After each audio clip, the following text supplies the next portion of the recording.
Good day, creative spirit. And we're going to jump right into our session this morning with our first hymn, which is from Voices United, 299, Teach Me, God, to Wonder.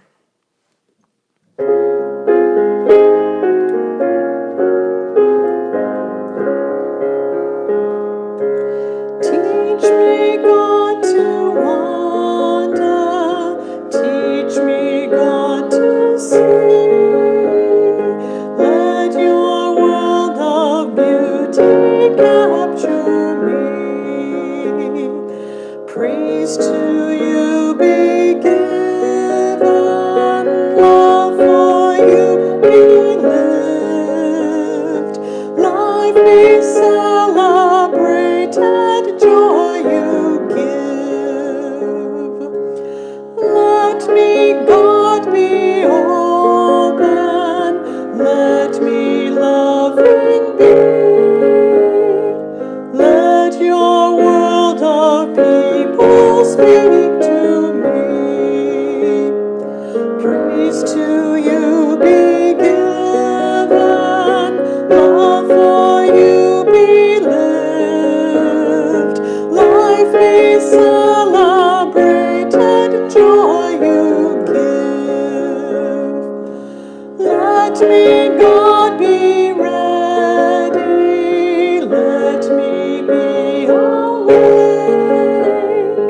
in your world of loving my place take.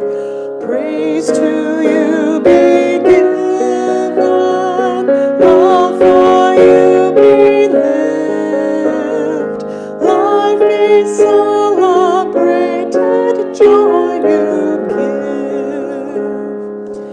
Teach me, God, to know you, teach me when you speak, see you in my neighbor when we meet.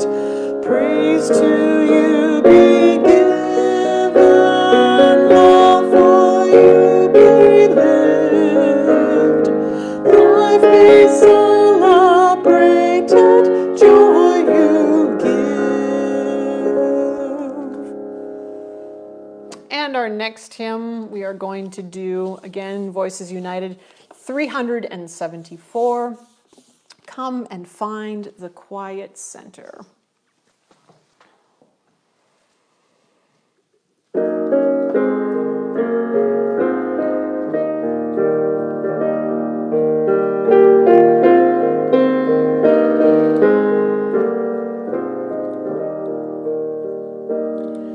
Come and find the quiet center in the crowded life we lead. Find the room for hope to enter. Find the frame where we are freed. Clear the chaos and the clutter. Clear our eyes that we can see all the things that really matter. Be at peace and simply be. Silence is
always room to spare. Wonderful. I'm going to read this week again from We Make the Road by Walking. What we all want is pretty simple, really. We want to be alive, to feel alive, not just to exist, but to thrive, to live out loud, to walk tall, to breathe free.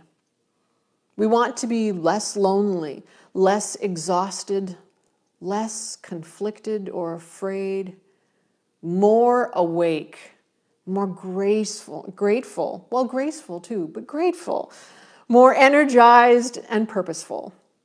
We capture this kind of mindful, overbrimming life in terms like well-being, shalom, blessedness, wholeness, harmony, life to the full, and aliveness. The quest for aliveness explains so much of what we do. It's why readers read and travelers travel. It's why lovers love and thinkers think, why dancers dance and moviegoers watch. In the quest for aliveness, chefs cook, foodies eat, farmers till, drummers riff, fly fishers cast, runners run, and photographers shoot. The quest for aliveness is the best thing about religion, I think. It's what we're hoping for when we pray. It's why we gather and celebrate, eat, abstain, attend, practice, sing, and contemplate. When people say, I'm spiritual, what they mean, I think, is simple. I'm seeking aliveness. Before Christianity was a rich and powerful religion, before it was associated with buildings, budgets, crusades, colonialism, or televangelism, it began as a revolutionary, non-violent movement, promoting a new kind of aliveness on the margins of society. It dared to honor women, children, and unmarried adults in a world ruled by married men. It dared to elevate slaves to equality with those who gave them orders.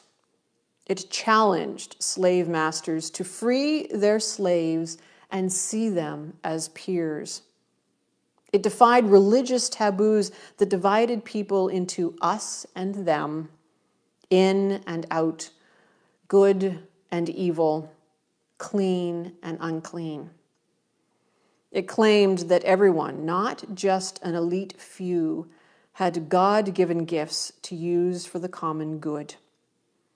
It exposed a system based on domination, privilege, and violence, and proclaimed in its place a vision of mutual service, mutual responsibility, and peaceable neighborliness. It put people above profit and made the audacious claim that the earth belonged not to rich tycoons or powerful politicians, but to the Creator who loves every sparrow in the trees and every wildflower in the field.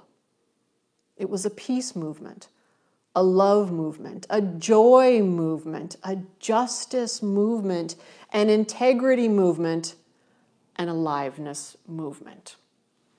So thank you for Brian D. McLaren for We Make the Road by Walking. Let us take a moment in prayer. Holy, loving, and mysterious God, we ask that you help us today to create with joy. Help us to embrace the gift of this time spent together as your people of faith. We remember that each one of us is the church in the world, regardless of where we find ourselves physically. Children of God, breathe and know that God is with us. We are not alone. We are alive. Amen.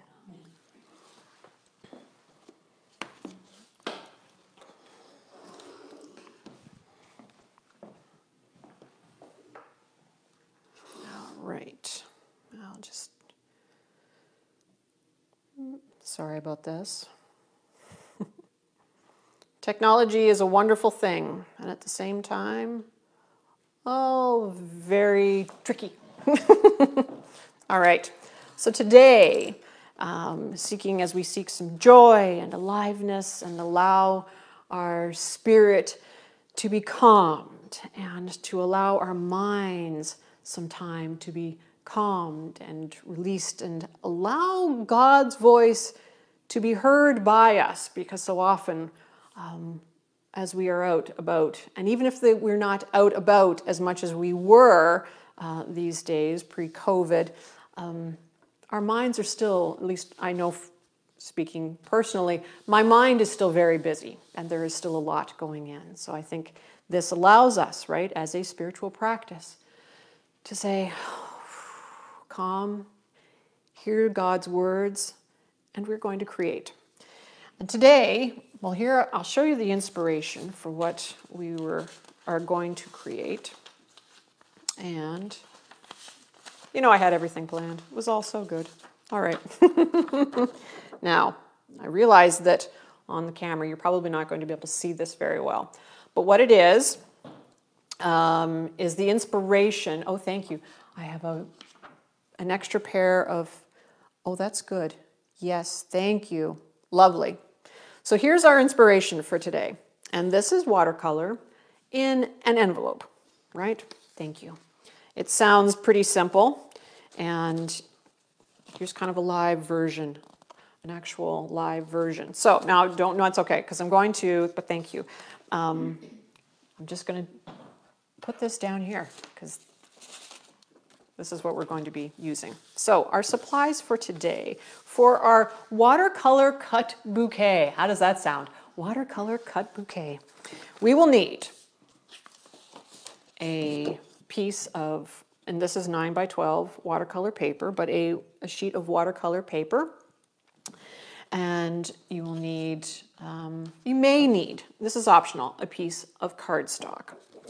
And then, if you have old envelopes at home, so I'm a little embarrassed to say that a lot of the times when you have, well, cards are often hard to throw out, and sometimes the envelopes are still with them. So these are just recycled envelopes, all right? This is not like I'm going and taking brand new envelopes or anything. These are just recycled envelopes. Find if you happen to have any, and if not, there's nothing to say that if you've got some beautiful paper at home that speaks autumn to you, or your favorite colors, that you couldn't create an envelope out of any kind of paper that you may have at home, wrapping paper, the scrapbook paper, as such. So we are going to, but for me personally, I'm going to use one of these recycled envelopes today. All right. And you will also need, of course, paint brushes. And in all honesty, all I used for today's bit, there's the example I was looking for earlier. It's under the paint palette, as it goes. All right.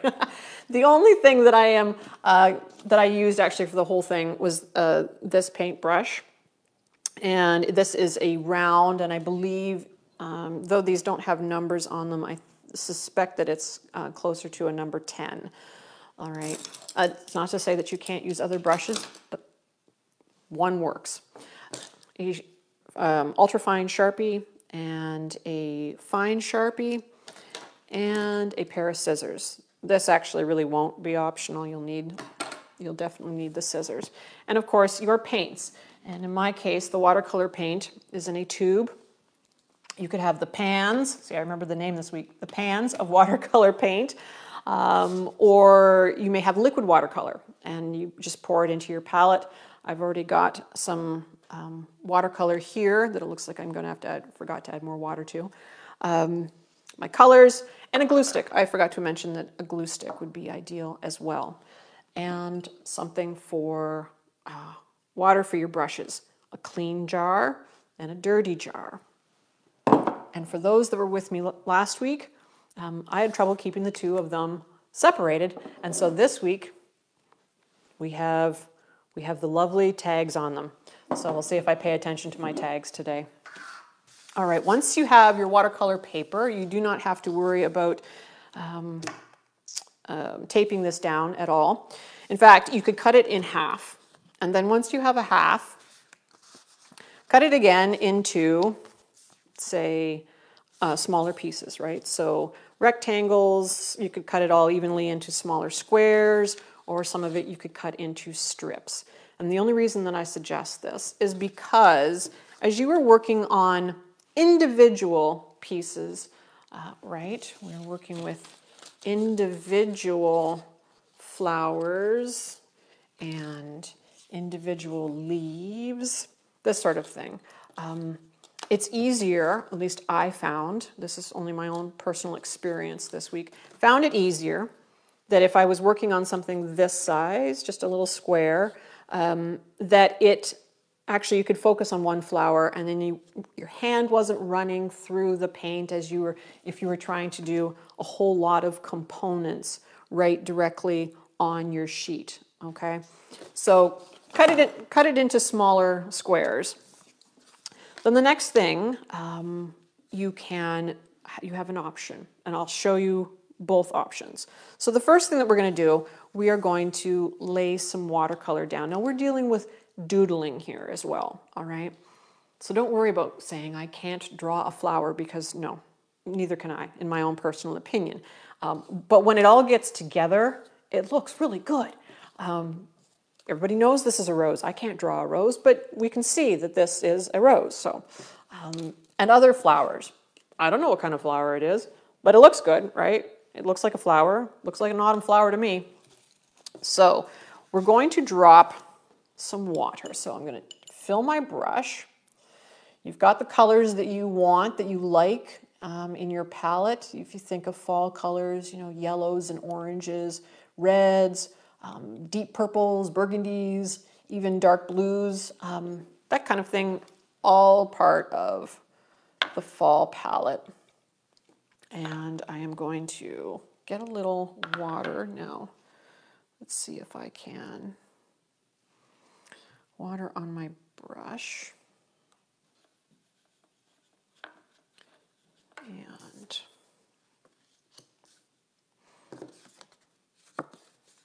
And all I'm going to do is start with,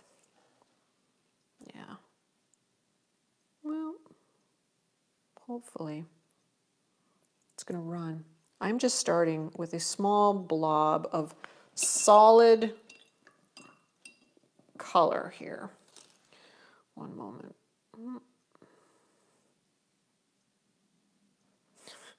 Sorry, technology again. I'm just cutting my head completely off because I can't seem to zoom in enough. I apologize. We'll get around this. Let's just do this. All right.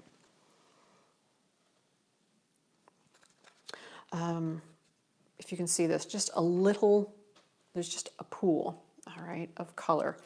Then rinse your brush and then get more water, clean water. Yes, it is in my clean jar. Clean more water. And then all we are going to do is pull the color up, okay? And you'll see, you can bring it up. I'm not doing any fancy strokes here or anything. I'm just bringing it up. And in this case, it's sort of falling back down. But you see how that actually sort of has a flower shape to it. So let that sit. There's the start of one flower. Then once that is dry, in fact, you could even, let me know, I'm just gonna, because I can't leave well enough alone. But that's part of creating. That's the fun part of creating, saying, oh, I just want to try something. I'm gonna add a little blue and just see, a little add of blue to the pool and bring the blue up as well. Oh, that's fun. Okay, now I'm just going to let that sit. And once you have it magically dry, right? So now we have something that looks like this. Now you're going to say, well, okay, great. So how do I still make it look more like a flower? So now comes the doodle portion. And maybe this might help. So I've got a solid surface too. There we go. Maybe this will help. All right. So now I've got the watercolor is dry, and I want to think about a flower shape. And to me, that looks like it's on its side, right? Okay, so we're going to do a profile of a flower. And I'll try and see if I can do this in an awkward kind of way. Now let's think. How best would we... I don't know. Let's just try something. Let's try something, because this is how creativity goes. So what I'm going to do is I'm just going to start with a little spiral in here, like this. And then, you know what, I'm just going to go down like this.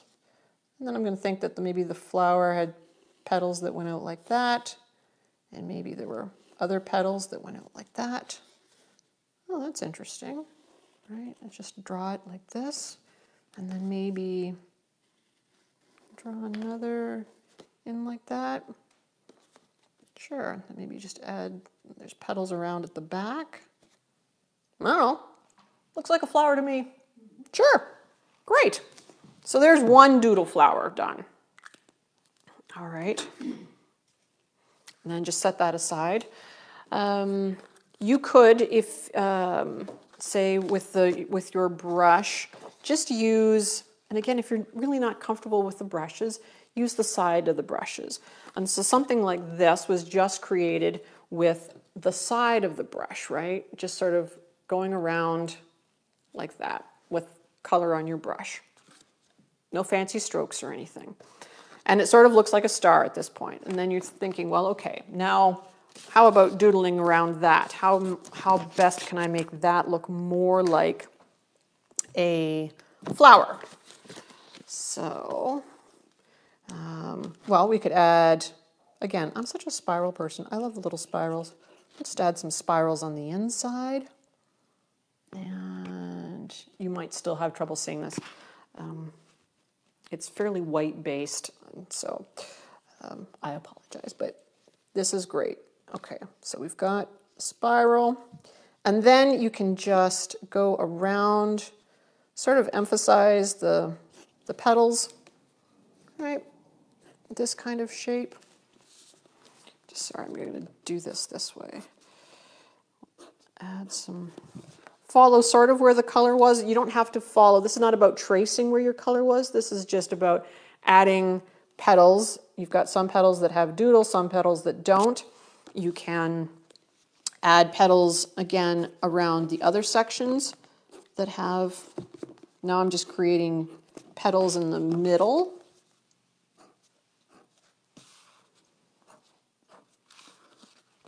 All right, petals in the middle. And that can be absolutely another doodle flower. If you prefer trees and leaves and things, and you're thinking flowers, no, maybe perhaps you're not a flower person. Or B, that flowers, the concept of doing flowers escapes you and you're thinking, no, not right now, Carolyn. Fine, leaves are great. So leaf shapes, paint a teardrop shape, right? Add some color, let the colors run together. And then once you have it painted, you could easily just go ahead and, again, create a, somewhat follow the outline, somewhat, right? It's the beauty. God loves colors outside the lines, yeah. And perhaps we add some idea that there is the little veining that happens in leaves, and there you have a leaf, a doodled watercolor leaf.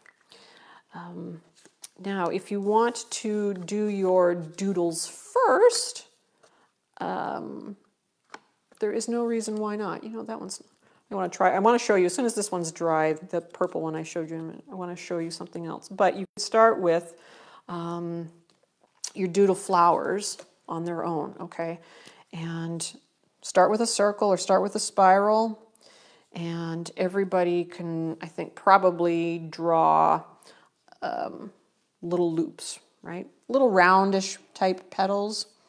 So you would just, And again, this is not about exactness. The other nice thing about these squares, that when you're doodling with repetitive patterns, you can leave the card on the table and then just twist it as you go.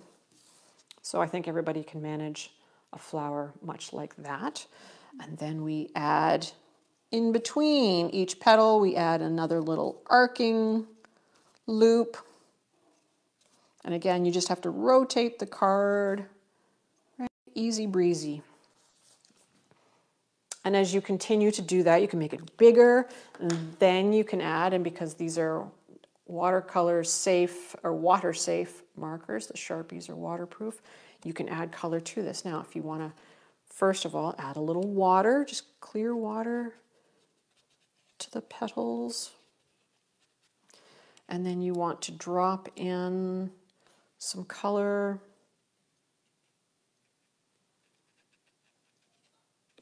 And just let her go. See where it takes you. Right. If you like to do your watercolor, if you want to try in a little bit of layers and you want some sort of lighter shades and darker shades, tip, do your lighter shades first. Unlike acrylic, where you can lay paint, lighter colored paint, on top of darker colors, watercolor doesn't work that way. You'll want to do your lighter colors first and let them dry a bit, and then add your darker colors on top, all right? And I'm just gonna, again, add the blue in here, just see what happens.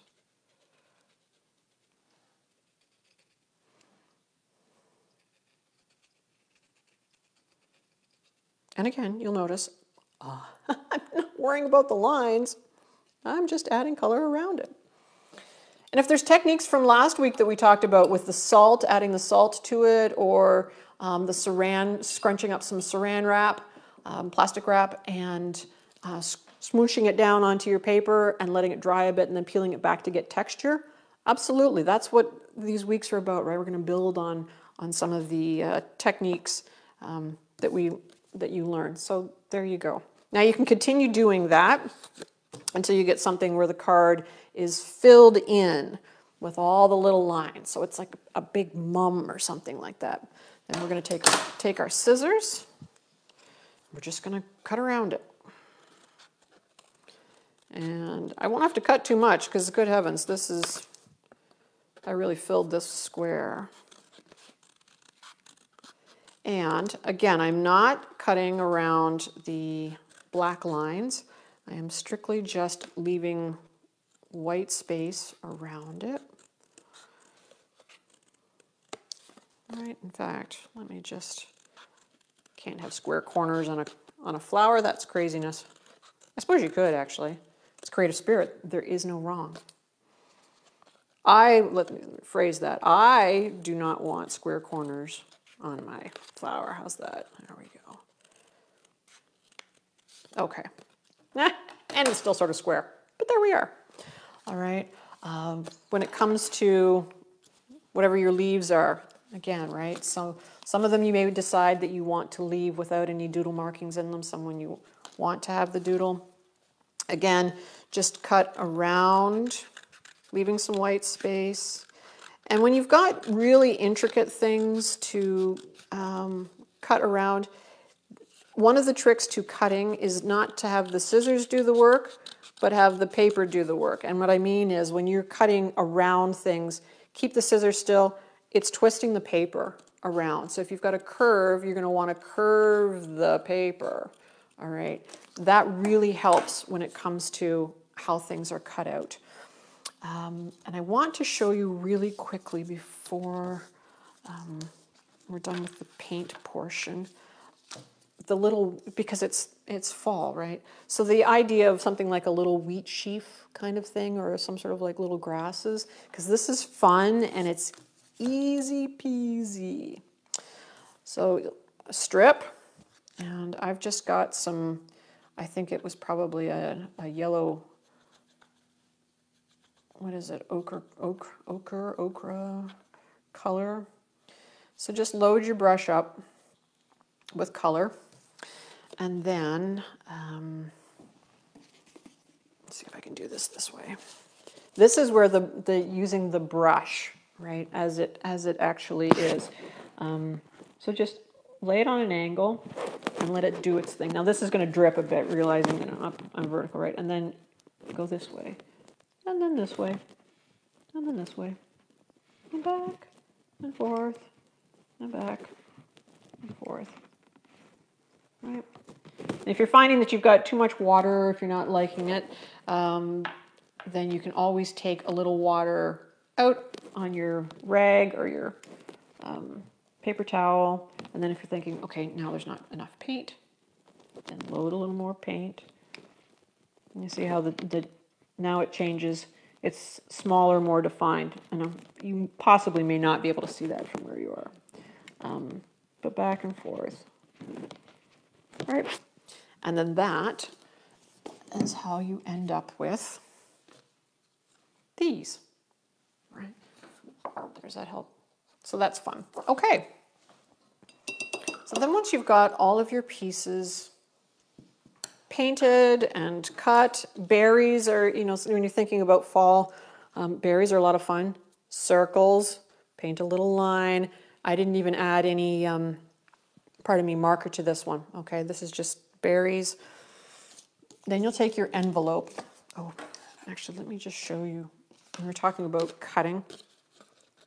So that little daisy or whatever petaled star type flower that we had before, go in, and when I was saying about turn the card this way so that your scissors are not doing nearly as much of the work. And by doing this, you don't end up with nearly those little jagged lines and as many cut lines or over cutting by accident. Spin it back around to go around the petals. Right, go around. Yep. And that really just makes your cutting life a whole lot easier. Okay. Then take your envelope. And now it's about flower arranging. Wow, it's a twofer. We're getting painting and flower arranging all in the same day. All right. Oh, here's a good example. This is what I was going to show you. The doodle. So this little red, and we can say it's a blob. Little blob of color, right? Not unlike this purple blob that we did earlier. And you'll notice it just has some lines. Everybody can draw a line with a little circle on the end of each one of those little lines. And that, my friends, is a little doodle flower. So, right, we don't have to be high-end about any of it. Now that you have all of your pieces, and if you want to just use the envelope as is, or if you want a solid background to glue your envelope down into, that is also fine. So glue it onto your cardstock then. That's where the cardstock would come in. Glue stick. As a side note, I find with watercolor paper, because it is heavier paper, and the glue stick, putting glue on, of course, the back of the whatever piece you want to glue down, but then also on a couple spots on the surface that you are gluing to, really help the glue stick. All right? It's a good tip. I learned the hard way. All right. Now it's just really about putting your pieces into your envelope. And when you're creating, they say in flower arranging that odd numbers are the way to go, right? So 3s, singles, 5s, not even numbers. And I may have broken that by some of these, but that's okay too, because it is creative spirit. And there is no wrong. It's true. There's another term that some people, when they're doing flower pots, like when you're planting in the springtime, your big pots for outside, there's what? Fillers, spillers, and fillers, spillers, and fillers, spillers. I know some of you out there, there's 3 things.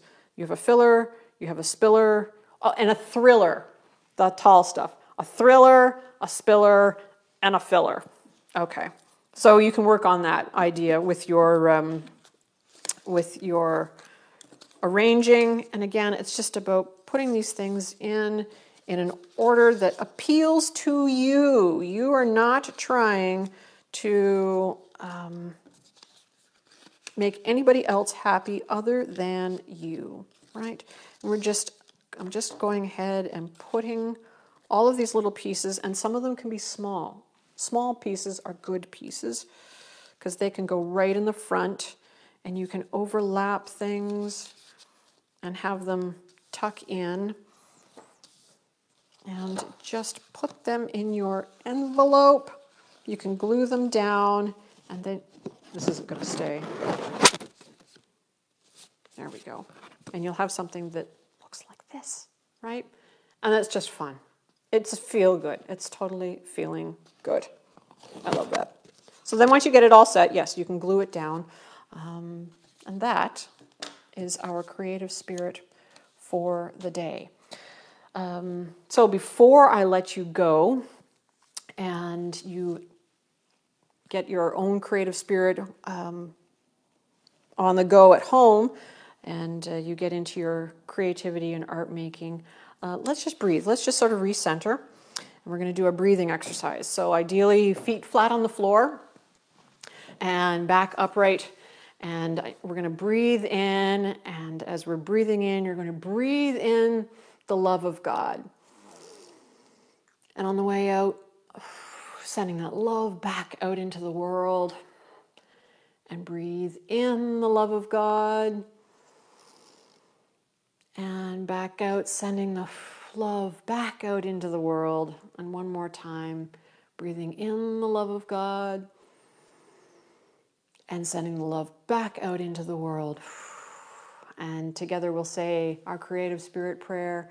Creator God, quiet my mind before it passes judgment on this prayer, my gift of time to you. Amen. Wonderful. So as you find calm in your creating, may you feel restored and discover your aliveness this week. Have a wonderful day. Bye.